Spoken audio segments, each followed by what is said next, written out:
सोने और चांदी की कीमतों को लेकर बड़ी खबर आ चुकी है। दरअसल पिछले कुछ दिनों से लगातार सोने और चांदी की कीमतों में गिरावट देखी जा रही है। यहाँ पर आप लाइव देख सकते हो कि चांदी की कीमतों में 5 दिनों से लगातार गिरावट जारी है, तो वहीं सोने के भाव में 6 दिनों से गिरावट देखी जा रही है। जानेंगे आखिर क्यों सोने और चांदी की कीमतों में इतनी गिरावट आ रही है और इसी के साथ में आने वाले दिनों में सोने का भाव क्या होगा, क्या सोने की कीमतों में और गिरावट आएगी। लेकिन इससे पहले जान लेते हैं सोने और चांदी की कीमतों में कितनी गिरावट आ चुकी है। सबसे पहले बात करें चांदी की कीमतों की, तो यहाँ पर पिछले 10 दिनों के अंदर चांदी के भाव में 4,200 रुपए तक की बड़ी गिरावट आ चुकी है। वही अगर सोने की कीमतों की बात करें तो यहाँ पर आप देख ही सकते हो कि सोने के भाव में भारी तेजी के बाद बड़ी गिरावट आ रही है। सोने के भाव में पिछले 5 दिनों के अंदर ही 2,150 रुपए की बड़ी गिरावट आ चुकी है। चलिए तो अब ये जानते हैं कि आखिर क्यों सोने और चांदी की कीमतों में इतनी बड़ी गिरावट आ रही है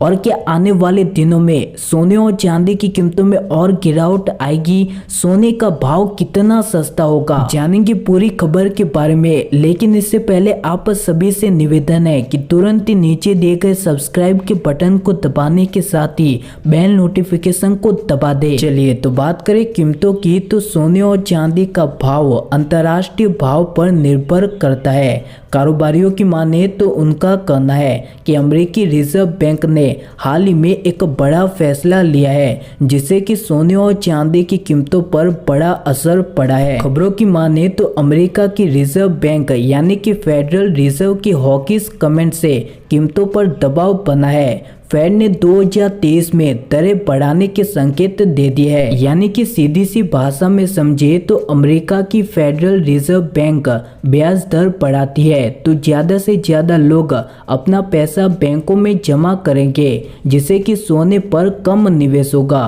और सोने पर कम निवेश होने से कीमतों में बड़ी गिरावट आएगी। और इसी खबर की वजह से अंतर्राष्ट्रीय बाजार में सोने और चांदी के भाव में भारी गिरावट आई है और अंतर्राष्ट्रीय बाजार का असर भारतीय सराफा बाजार पर पड़ा है, इसीलिए सोने और चांदी की कीमतों में बड़ी गिरावट आई है। वही अगर आने वाले दिनों में सोने और चांदी की कीमतों की बात करें तो कारोबारियों का मानना है कि साल 2021 में लगातार सोने में गिरावट आई है। अभी भी सोने का भाव उच्चतम स्तर से काफी सस्ता है और इसी के साथ में अमेरिकी बैंक के फैसले से सोने और चांदी की कीमतों में और बड़ी गिरावट आ सकती है।